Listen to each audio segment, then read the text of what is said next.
पता नहीं कहां जाकर रुकेगी देश में चल रही ये नफरत की आंधी। कब इसका अंत होगा और कब देशवासी इस नफरत के कारोबार को समझ पाएंगे।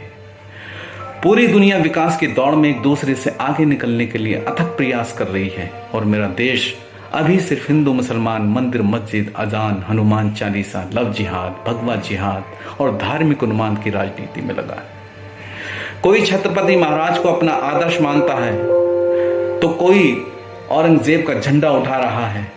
कोई देश का झंडा पकड़ने को तैयार ही नहीं। कोई किसी से नफरत और जहर घुलने को ही राष्ट्रवाद समझ रहा है, जबकि राष्ट्रवाद उसे छूकर भी नहीं गुजर रहा। इन सब में मौजूदा मीडिया आग में घी का काम कर रहा है और नफरत को और गहरा करने में लगा है। राजनीतिक पार्टियां अपने निजी स्वार्थ के लिए हर चंद कोशिश कर रही हैं, चाहे देश का भाईचारा और देश की अस्मिता क्यों ना बर्बाद हो जाए। सत्ता की भूख में वो गरीब और किसानों की भूख को भी भूल चुके हैं। संविधान और संवैधानिक पदों की गरिमा को तार तार किया जा रहा है और हर संभव प्रयास किए जा रहे हैं ताकि वोटों को बांट सके और सत्ता पर बने रहे। कभी कहते हैं हिंदू खतरे में, कभी तक कश्मीर फाइल्स, कभी केरला स्टोरी लाते हैं, लेकिन कभी द पुअर स्टोरी पर बात नहीं करते। कभी एक मजबूर, एक गरीब की कहानी पर बात नहीं करते। देश के बहुसंख्यकों को हिंदू राष्ट्र की ऐसी चरस पिलाई जा रही है जो देश का ताना बाना बिगाड़ सकती है। देश के बहुसंख्यकों को कभी मंदिर मस्जिद, कभी लव जिहाद, कभी अजान, कभी नमाज पर उकसाया जा रहा है, लेकिन उनके उत्थान के बारे में बिल्कुल नहीं सोचा जा रहा। अगर देश का हिंदू राष्ट्र होना ही देश का विकास है तो मैं कहता हूँ देश हिंदू राष्ट्र ही है और दशकों से, और इसके प्रमाण मैं आपको देता हूँ कैसे मेरा भारत देश हिंदू राष्ट्र है। किसी भी सरकारी भूमि या भवन का भूमि पूजन होता है, कुरान खानी नहीं होती, जबकि मेरा देश एक लोकतांत्रिक देश है जिसमें सर्वधर्म समान है। किसी भी सरकारी कार्यालय में आपको अनेक देवी देवताओं की तस्वीरों, प्रतिमाएं मिल जाएंगी, कोई अन्य धर्म के प्रतीक नहीं मिलेंगे, जबकि मेरा देश एक लोकतांत्रिक देश है जिसमें सर्वधर्म समान है। किसी भी थाने में आपको मंदिर मिल जाएगा, लेकिन किसी अन्य धर्म का पूजा स्थल आपको नहीं मिलेगा।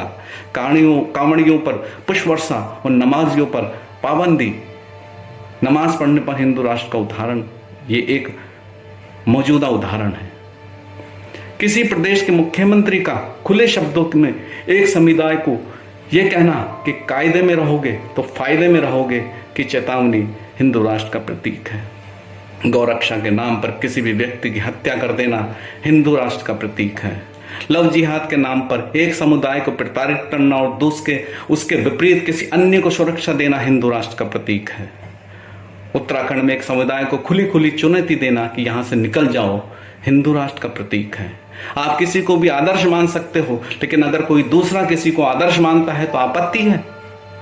अगर आपके आदर्श सावरकर, गोडसे, गोलवलकर, श्यामा प्रसाद मुखर्जी, छत्रपति महाराज, महाराणा प्रताप हो सकते हैं तो किसी के महात्मा गांधी, भीमराव अंबेडकर, नेहरू, टीपू सुल्तान, अकबर, औरंगजेब क्यों नहीं हो सकते।